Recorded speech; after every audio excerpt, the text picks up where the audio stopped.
On August 8th, Nashville will host an IndyCar race for the first time, and believe it or not, this is the track, the streets of Nashville. It's here where drivers will compete in the inaugural Big Machine Music City Grand Prix. Right now, every IndyCar driver and team is facing the same huge problem.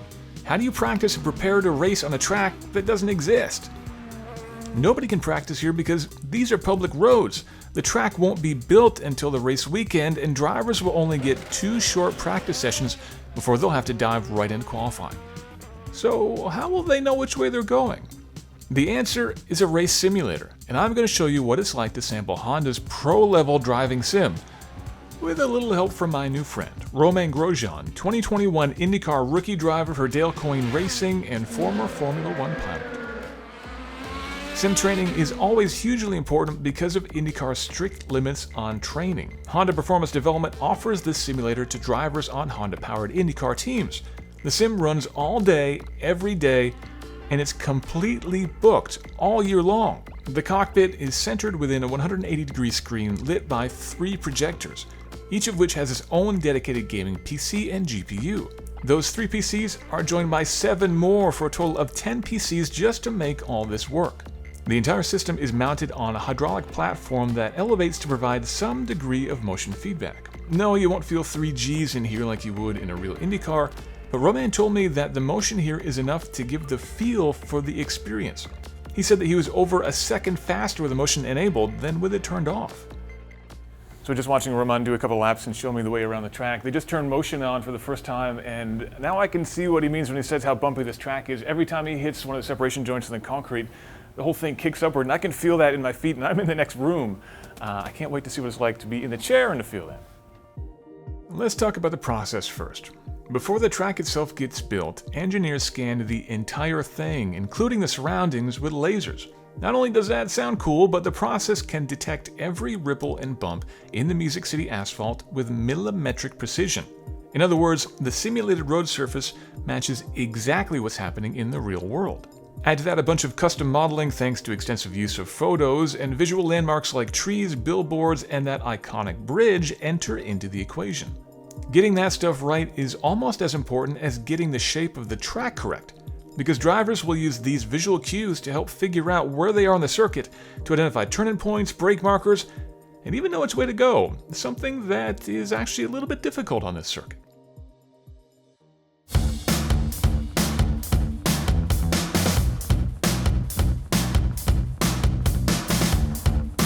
This is an actual IndyCar wheel in front of me here. You get everything from the push-to-pass buttons, mappings for the engine, the ECU, radio button, pages. Oh, does these actually work? Okay, oh yeah, I can change the page on the display here as well on the Cosworth wheel. Just like the real thing. Don't forget the DHL wall. Don't forget the DHL wall. Thanks for the reminder. Okay, clear to go. Oh, I stalled it already. Great. All right, so, I'm supposed to go. Okay, that was the DHL wall, right? Well, you did avoid it. Whoa! I am very thankful that damage is turned off. At first, I gotta confess, I was a little overwhelmed with it all. Despite all my years of iRacing, this felt completely different. It was a few laps before I stopped spinning and hitting the walls and started to be able to put a few clean laps together. And then they turned on the hydraulics. Oh, we're moving. Okay, we're going up. This is pretty wild to have a full 180-degree view around me. I usually race with a VR rig at home, which is really immersive, but it doesn't come anywhere near making it feel like this. I can look anywhere I want to. It's only if I turn my head and look behind me that I can just see that I'm in a room and not indeed sitting inside of an actual IndyCar here, inside of a Dallara chassis, which this kind of is, at least the front third or so anyway.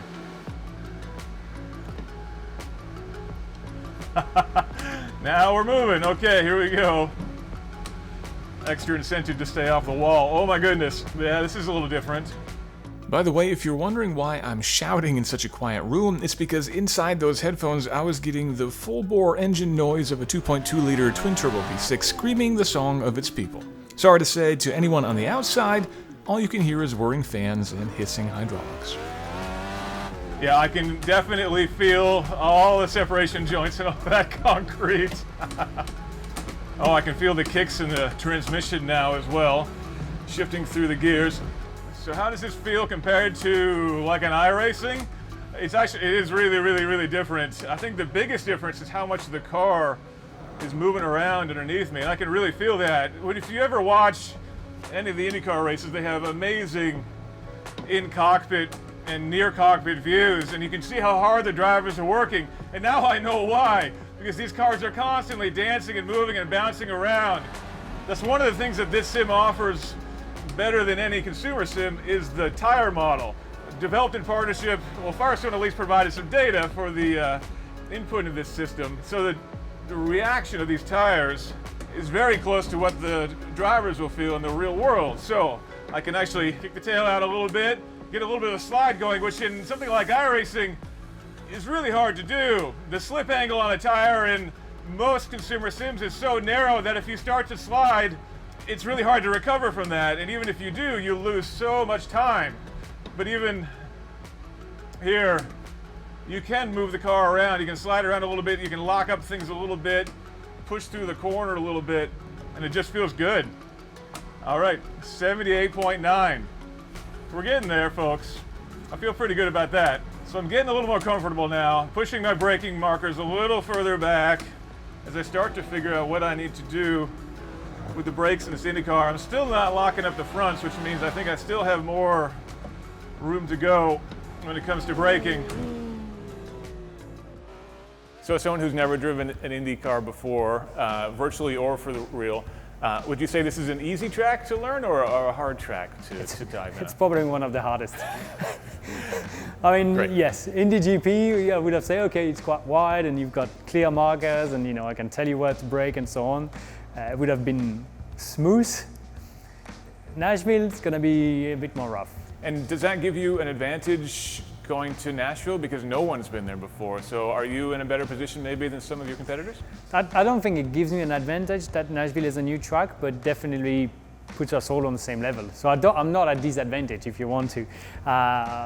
But we've got a little bit more free practice in Nashville that we normally do. It looks like a super exciting track, but also super challenging. I mean, you're going to find out on the simulator. It's been complicated the first few laps, but when you get into the rhythm, I think it could be an incredible event. Yeah, tell me about Nashville. Tell me what you've learned so far today. Well, it's tight, it's bumpy.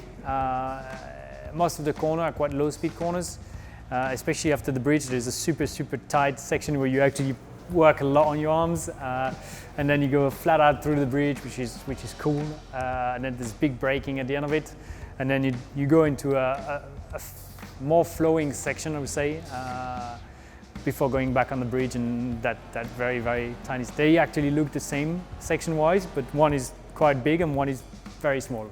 And so how much time will you spend in the simulator, or how much time do you hope to spend in the simulator this year? Well, the simulator, every team has got a number of days. This year we've managed to do a good schedule, especially that I still live in Europe. So coming for a day in the simulator and flying over wouldn't work, but we've managed that pretty well. Funny story, before the Indy GP, on Thursday morning I was in the simulator here, working up on the setup for the Indy GP, for the race.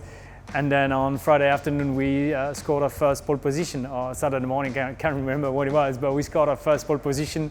And we were like 12 hours before we were on the simulator and working on the setup, and it's quite funny to that we could do stuff like that and really understand how to go fast. Now, I know you spent some time in iRacing and in some other consumer-grade simulators.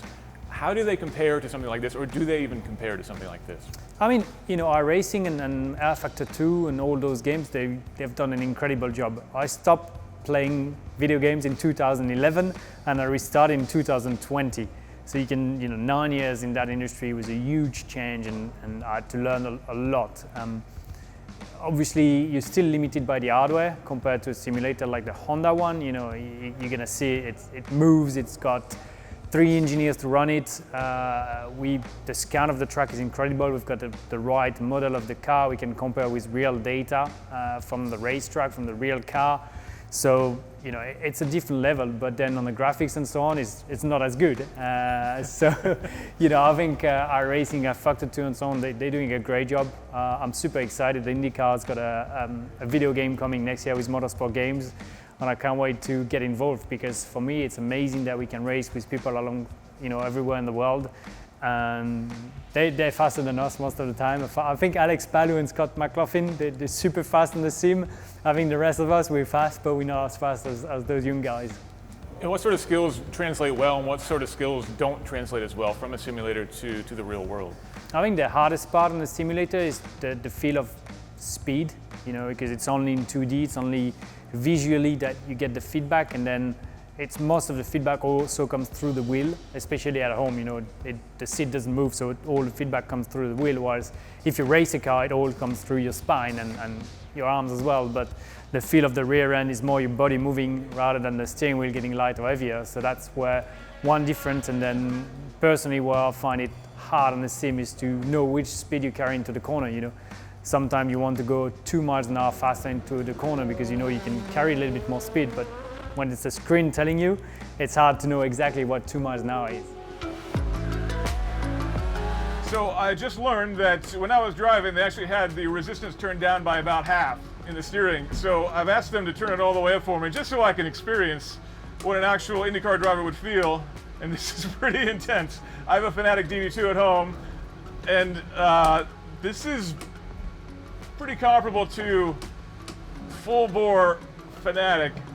This is impressive. To do this for a couple hours at a stint, oh, yeah, you need some good forearm strength and a couple cans of spinach, I think. But this is a lot more fun this way. All right, thank you. I guess, does that mean we're done? All right, thanks very much for the opportunity.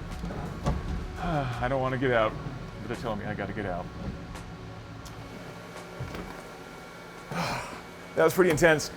The fidelity of the sim is what's really impressive. You can feel every bump much more so than you can in most road sims. Yeah, I think iRacing and other simulators also are measuring down to millimetric precision like this one is, but the feel of it is just different. The way the tire reacts, the whole dynamics of the thing, helped by the motion for sure, but even beyond the motion, even before that was turned on, it just feels so much different than a consumer grade sim, so much more involved. But really, the big step forward is the motion, the feeling, the dynamics of the tires that you don't get in a consumer grade sim. To feel the car moving around, that's one thing that you hear IndyCar drivers say over and over again, that driving a real IndyCar doesn't feel like an iRacing or something like that because the car moves so much. And now I know exactly what they're saying. And yeah, I believe it. This is very, very different. And I want one.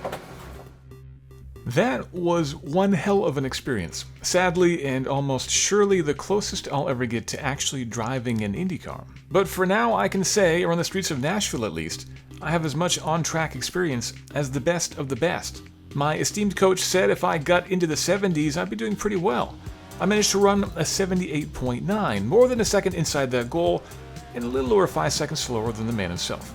Probably not good enough to qualify for the race, but close enough to make me wonder how much better I could do with just a few more laps.